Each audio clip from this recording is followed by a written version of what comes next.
Interview breakdown of Zain Retherford after winning a world championship. This is something I noticed that I do a lot. My brother and I, we spend a lot of time listening to interviews of the wrestlers, and then we learn about their mindset. I mean, that's a big way that you learn what's going on in wrestlers' minds by just listening to them. What are they saying after they're winning?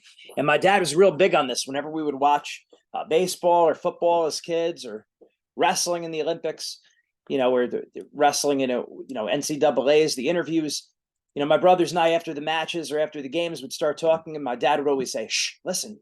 Right? Our dad was always big on, "Shh, listen to what they're saying," and he was absolutely right, because this is where you learn about the guys. So this is something I want to do a little bit more frequently. But let's kick it in right here. Zain Retherford after winning a world championship. I'll play some of the video and then I'll give you my commentary. So we're going to share the screen. Okay, let's go through it. Visualize it for a year straight, and visualized it for a year. Start right there. Visualizing it for a year straight. So this is no joke. This is consistent. When we talk about consistent mindset training, that's what he's saying here. We're 4 seconds into the interview, and he's talking about visualizing something for 1 year straight. So that's a lot of work and a lot of time that he put in. Let's just say he was visualizing it for 5 minutes a day, 5 minutes a day, 2 minutes a day. What does that look like? That looks like a ton of hours, a lot of hours that he's putting in to his visualization. So again, that's big right there. Visualization. Yeah, you can't describe it. I want to be in that moment. Wanted to be in that moment. Grateful for it. How many times do we see wrestlers just trying to get a match over with?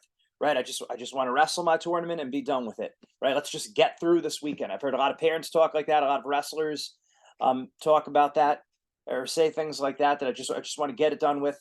And here's Zain Retherford saying, I want to be in that moment. I love being in that moment. I live for this. Right? That's basically different ways of saying the same thing. But he wants that moment.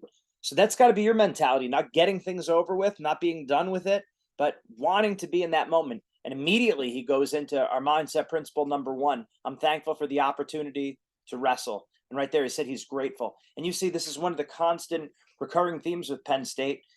All the Penn State guys are always talking about gratitude. That's usually the first thing that comes up. We'll do another interview breakdown with David Taylor. Basically said the same thing about being grateful. But that's why we have it as mindset principle number 1. I'm thankful for the opportunity to wrestle. Remember, the opposite of fear, sadness, anger, it's not happiness. It's actually gratitude. And we talk about weaponizing gratitude, making gratitude your greatest weapon. It's very hard to be grateful.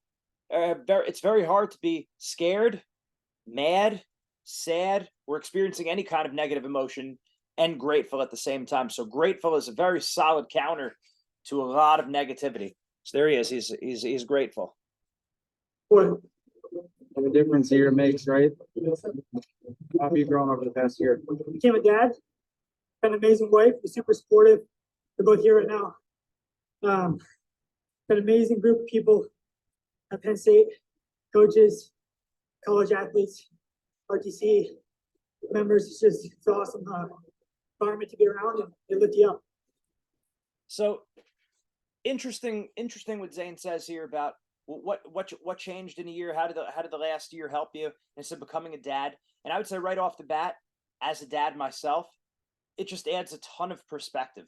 I mean, whereas everything was before being a dad, everything was selfish and basically all about me.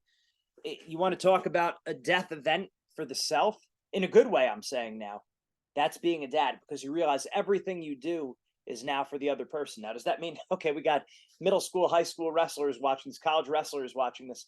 I'm not saying everyone right now is called to be a dad, but the point is, what is it specifically about being a dad? And I think that's knowing that other things are more important. It's not my wrestling does not become my only identity. And I think that's something we're seeing here with Zain Retherford. And I think he speaks a little bit more about this later as the interview goes on. But he also talks about being in a great environment. That's another recurring theme that I heard in a lot of these interviews. These wrestlers are talking about how, it takes a whole group of people. It takes a village right? You need the surroundings, the people around you. So putting yourself in a good situation where there's a lot of support. So that's big. In what ways being a dad made you even more dialed in? Here it is. Perspective. You know, This is what I was talking about. I watched this before. So there we go. He's talking about how perspective as a dad. Now, again, doesn't mean you're necessarily a dad or you need to be one right away. But the point is, gain something. I want you to gain something from this. What he's saying here about perspective. You might not be a dad, but you can have this mentality of perspective where you zoom out and you realize it's not all about me. And there's other things that are important too. And when that happens, you don't have all the weight on your back. You don't have all the pressure in the same way as you might have before. Let's hear him. but last year when I came to this moment, running out of the tunnel felt like such a big thing. And I just remember my wife giving birth. I had zero control over that. At least I have control somewhat over this kind of stuff, and really just puts a perspective on life. There you go. You realize there's things you can control. There's things you can't control. And when you start to see some of these big life events, births, deaths, the circle of life, so to speak, you really gain a perspective that, hey, it's important, but it's no big deal in that sense, right? So that's important right there. Remember, this is Zain Retherford talking about winning a world championship. He said last year, it didn't feel the same way. And again, he was a great wrestler last year. It's not like he personally changed that much, but the perspective was really added to him. So I want you to have that perspective. We speak about that constantly. How many times on podcasts was I asked, what's the most important thing for wrestling? And I'll say perspective, keeping a great perspective, keeping the priorities in line, knowing who I am as a person is even more important than me as a wrestler. That allows you to wrestle free. You think that's going to hurt you? You think if your identity is all wrestling, it's going to be, yes, of course, that's a large part of our identity. You don't become Zain Retherford without having wrestling as being a major part of your identity, but it's not his whole identity, right? He sees the bigger picture. Tell me about your preparation leading into this match. Do you watch film? Do you just listen to your coaches? What's the preparation? A little bit of both. I like to know little things like what my opponent, what leg they lead, if they have any signature attacks, stuff like that. But I'm not watching multiple matches of guys. Leave that to my coaches to alert me if I need anything else. I say this all the time. For every one person that scouting has helped, it's hurt 30 people. Literally, I've seen that over the years. That's definitely confirmed that there are some wrestlers who could do well with scouting, but there's a lot of wrestlers when they scout, they become preoccupied. Here it is. Zain Retherford talking about he does not watch a lot of video of his opponents. He likes to know very simple things about his opponents, but that's really it. Not a big deal. Not big on thinking about who his opponent is. That frees up his mind to focus more on what he's going to do to them. Talk about the actual match. What'd you feel from him? You took a 3-2 lead in the break and then kind of opened up in the second. What'd you feel?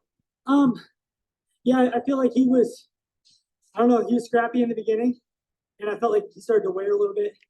And towards the end of the second, I felt like whatever flurry I ended up scoring on him kind of took the wind out of the sails a little bit. So just wanted to keep playing on him while I could. And if that's you, if you're Zain Retherford's opponent, taking the wind out of your sails, you can't let that happen. You got to always know you're in the match. And again, this is all easier said than done when we're just talking about it like this. But remember, you always have to believe I can do it. You can't ever get demoralized. There's no room in wrestling to ever get demoralized. You have to always know you're in the match. But great job for Zain Retherford sensing that in his opponent. And you could see he's a predator. He's a predator in those situations. He gets after him. He pours it on. If you see your opponent start to break, you really need to pour it on. You need to smell blood. I mean, that's what predator animals do. Where does the toughest athletes out there? Where does that mental resilience and toughness come from? Just a choice. I think it's just a choice. And grew up on a small pumpkin farm, so I just remember whenever I had the opportunity to go to wrestling practice, I would do it because it was easier than working on the farm. So mental toughness. We always speak about this. If you do hard things, very hard things, then the match itself becomes easy. He'd rather go to wrestling than doing the work on the pumpkin farm. And I thought about that right away with my young kids. I said, hey, maybe, well, they're 4 and 3, my boys, my daughter's 1, but as they get older, having them do some hard work around the house, or, not anything crazy, but when there's landscaping to be done, where it's hey, let's pick this stuff up, let's do this, let's do that, let's carry this. It's important to do that, because then wrestling feels like a break. If you shelter your kids from doing work around the house and any kind of any kind of hard labor at all, again, this all depends on what age they are and what their physical capabilities are, but your kids do need to be making sacrifices as they're getting older and older, more and more sacrifices as they grow older. They do need to do work. And then you realize, hey, wrestling is fun. If the kids have everything done for them, wrestling just feels like a chore. It's another thing I have to do. But if you're doing other hard things, wrestling becomes a break. That's why don't do everything for your kids. Let them struggle a little bit. And again, you know what if you don't know what I mean here, I'm saying it totally depends on the kid, and it's got to be age appropriate. We're not saying anything like that, but don't do everything for your kids. Let them work and let them have things. Let them do at very least, let them do certain things that are hard. There it is, Zain Retherford saying, working on the pumpkin farm. He'd probably do way harder. Definitely had to do way harder work than I had to do as a kid. And then you look at him step on the wrestling mat. Hey, wrestling was a break. It was fun because, yeah, even though it's hard, you're learning moves. You get to wrestle the guy and everything. So it's, have your kids do hard things. And if you're a wrestler, don't shy away from hard work, because then wrestling becomes your break. Maybe that. Talk about the team aspect of this. I mean, that's a big match from the team perspective. Yeah. I want to get your on those team sets are critical. Yeah. Talk about the rivalries between the two countries. So it's amazing. You hear them out there.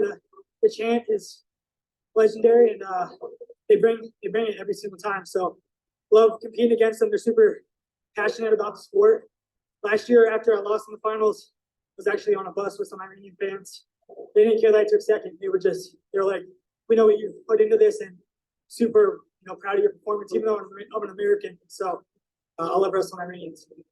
Once described winning like a bouquet of flowers. Can you explain what that means? You got to leave your past, whatever, in the past. So Coach Kale has told me this before, but Leaving the past in the past, staying in the present moment. Right? We talk about predator mindset. That's being in the present moment.